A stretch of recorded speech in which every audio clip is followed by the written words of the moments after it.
దీక్షాపరులైనటువంటి స్వాముల్లో మీలాంటి గురుస్వాములు తీసుకురావాల్సిన మార్పు ఉంది. మీరు సత్సంగాలు చేయాలి. గురుస్వాములు ఒక 10 నిమిషాలన్నా, రోజు 10 నిమిషాలైనా సత్సంగం చెప్పాలి. ఈ 40 రోజుల్లో అయ్యప్ప స్వామి చరిత్ర వాళ్ళకి తెలియాలి. ఈ దీక్షలో ఉన్నటువంటి నియమాలలో ఉన్నటువంటి శాస్త్రీయత వాళ్ళకి అర్థం కావాలి. ఈ ధర్మము ఎటువంటి ధర్మానికి వాళ్ళ వారసులో, ఈ సంస్కృతి ఏంటి, ఆచార వ్యవహారాలు ఏమిటి, దీని వెనక ఉన్నటువంటి శాస్త్రీయత ఏమిటి. గణపతి ముందు గుంజీళ్ళు తీస్తామండి. ఈరోజు అమెరికా లాంటి దేశాల్లో జ్ఞాపక శక్తి పెరగడం కోసం గుంజీళ్ళు తీయమని చెప్తున్నారు. గుంజీళ్ళు తీస్తే మెదడు సక్రమంగా పనిచేస్తుంది, జ్ఞాపక శక్తి పెరుగుతుంది అనేటువంటి సైన్స్ ప్రకారం నిరూపితమైనటువంటి విషయం.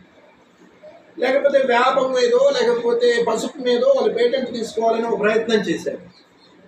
అంటే మనం వ్యాపకి ఎందుకు అంత ప్రాధాన్యత ఇస్తాము? మహాలక్ష్మి స్వరూపం ఎందుకంటాము? పసుపు ఎందుకు గడప రాస్తాము, పసుపు ఎందుకు ముఖానికి రాస్తాము, పసుపు ఎందుకు వంటలో వాడతాము? కరోనా కాలంలో చెప్పలేదా? మీ వంటశాలే మిమ్మల్ని కాపాడిందని ప్రపంచమంతా మాట్లాడుకుంది కదా. మనం వాడే ఇంగు కావచ్చు, పసుపు కావచ్చు, ధనియం కావచ్చు, ఆవాలు కావచ్చు, జీలకర్ర కావచ్చు, మిరియం కావచ్చు, ఇవన్నీ కూడా మనం కాపాడినటువంటివే. ఇప్పుడు ఆనందయ్య దగ్గరికి వెళ్తే కళ్ళల్లో ఈ మిరియం కూడా కలిసినటువంటిదే కదా ఆయన వేసింది.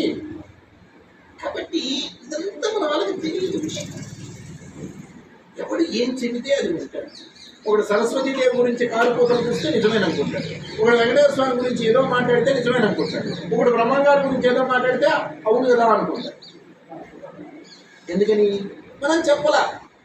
ఈ కుర్చీలో నేను కూర్చున్నాను, ఇంకొకరు ఎవరు వచ్చి కూర్చోరు, మీరు వచ్చిన వాళ్ళు మిగతా కుర్చీలో కూర్చుంటారు. మనం మన పిల్లల మనసులో సరైనటువంటి బీజాలు వేయకపోతే ఎవడో వచ్చి ఏదో బీజాలు వేస్తారు. మన మనసులు ఖాళీగా ఉన్నాయి. ఈ ధర్మం మీద వ్యతిరేక భావాలు నింపుతాడు వాడు. ఈ ధర్మం యొక్క విలువను గురించి వాడు ఆ భావజాలం నింపితే ఇంకొకటి వచ్చి వాటిని చెరవడానికి అవకాశం లేదు కదా. మనం చెప్పటం నా పిల్లలకి రోజున ఏది ఏమనుకున్నా ఇంత పిల్లవాడికి టోపీ పెట్టి ముస్లింలు నమాజులు తీసుకువెళ్తున్నారు. షాప్ నిండా జనం ఉంటే షట్టర్ సగానికి క్లోజ్ చేసి బయట నిలబెట్టి నమాజుకి వెళ్తున్నారు. హిందువులు పిల్లల్ని గుడికి తీసుకొస్తున్నారండి. మరి క్రికెట్ గ్రౌండ్లో వదిలిపెడతారు, లేదా టీవీ దగ్గర రిమోట్ ఇచ్చి కూర్చోబెడతారు, లేదా పక్కింట్లో వదిలిపెడతారు, ఏదో చేస్తారు. కానీ అన్నీ ఏదో ఒక విధంగా మభ్యపెట్టి దేవాలయానికి దూరంగా పెడతారు. ఎందుకంటే వీడు దేవాలయానికి వస్తే గొడవ చేస్తాడు, నాకు ప్రశాంతం ఉంది. దేవాలయానికి ఎందుకు రావాలి? అమ్మా నాన్న ఎలా చూడాలో అర్థం కావాలి. ఇప్పుడు దేవాలయానికి రావాలి. రాముడి గురించి ఎందుకు వాడికి తెలియాలి? తల్లిదండ్రులకు ఏ ప్రాధాన్యత ఇచ్చాడో రాముడు, ఆ ప్రాధాన్యత ఇవ్వాలని వాడికి ఆలోచన రావాలి. భార్యను ఎంత గౌరవించాడో ఏమి రాముడు కలుసుకుంటే 100 మంది ఆడపిల్లలు క్యూ లైన్లో నిలబడరా? ఏం కట్టుకోవాలనుకుంటే రోజుకోకుండా కట్టుకోకూడదు. ఆయన ఏం సీత కోసం ఎందుకు ఆరాటపడాలి? భర్త బాధ్యత ఏమిటి? ఇది రాముడు చేసి చూపించాడు. ఇది తెలిస్తే రేపు భార్యను ఎలా గౌరవించాలో వాడికి తెలియదా? అన్నదమ్ములు ఎలా ఉండాలో ఈ రోజున గట్టు దగ్గర తగాదాలని అనుమతుల మధ్యలోనే కదా.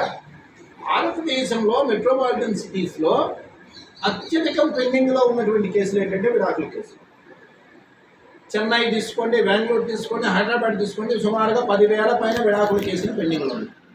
రెండో స్థానంలో ఉన్నది ఏంటంటే అన్నదమ్ముల ఆస్తులు తగాదా. రెండో స్థానంలో ఉన్నాయండి అన్నదమ్ముల ఆస్తులు తగాదా. ఏంటి వీటిలో చాలా ఏంటంటే ఒక 4 అంగుళాల గట్టు దగ్గర, లేకపోతే ఒక రోకల దగ్గర, రోల్ దగ్గర, లేకపోతే మూల పడిన కారు దగ్గర, వీటి దగ్గరే తగాదా. వాడు రోకలు తీసుకుంటాడు, వీడు రోల్ తీసుకుంటాడు, ఇద్దరు కొట్టుకుంటారు, ఇద్దరు చెరొక కేసు పెట్టుకుంటారు, చెరొకరు ఆయన్ని పోషిస్తారు 10 సంవత్సరాలు. కాబట్టి ఈ వ్యవస్థ మారాలంటే ఏంటి అర్థం కావాలి కదా, వాడికి తెలియాలి కదా. అసలు బ్రతుకు యొక్క మాధుర్యం తెలియాలి కదా. 100 మంది ఆత్మహత్య చేసుకొని తెచ్చిపోతున్నారండి. జీవితంలో వాడికి విలువ తెలియట్లా. ఈ బ్రతుకులో ఉన్న మాధుర్యం వాడికి తెలియాలి కదా. మరి ఆటో కొట్టి నడువులు పడిపోయి కాళ్ళు వేలాడు పడుతూ ఈడ్చుకొని వెళ్ళే కుక్క కూడా ఒరే నాయన నాకు ఎందుకులో ఈ బ్రతుకు కరెంటు సులువులు పట్టుకుందామనో, లేకపోతే బావిలో దూరి చచ్చిపోదామనో, లేకపోతే ఈ విషం తిని చచ్చిపోదామనో అనుకోదండి. అది చంపాలనుకున్నా మేము అది బతకడానికి ప్రయత్నం చేస్తాం. మనిషికి ఎందుకు చెప్పులు కొనుక్కోలేకపోయినా ఆత్మహత్య చేసుకునేవాడు ఒకడైతే, పెండ్లాం తిట్టిందని ఆత్మహత్య చేసుకునేవాడు ఒకడైతే, అత్త ఏదో అందని చెప్పి ఆత్మహత్య చేసుకునే ఆవిడ ఒకటైతే, సెల్ ఫోన్కి రీఛార్జ్ చేయలేదని గోడ దూకేటువంటి వాళ్ళు ఒకళ్ళైతే, ఆ మెడలో బంగారపు చైన్ కొనిపెట్టలేదు 6 నెలల నుండి అడుగుతుంటే అని చెప్పి ఆత్మహత్య చేసుకునే స్టూడెంట్ ఒకళ్ళైతే, ఎక్కడ ఉన్నా మనకి జీవితం విలువ ఎక్కడ తెలుస్తుంది?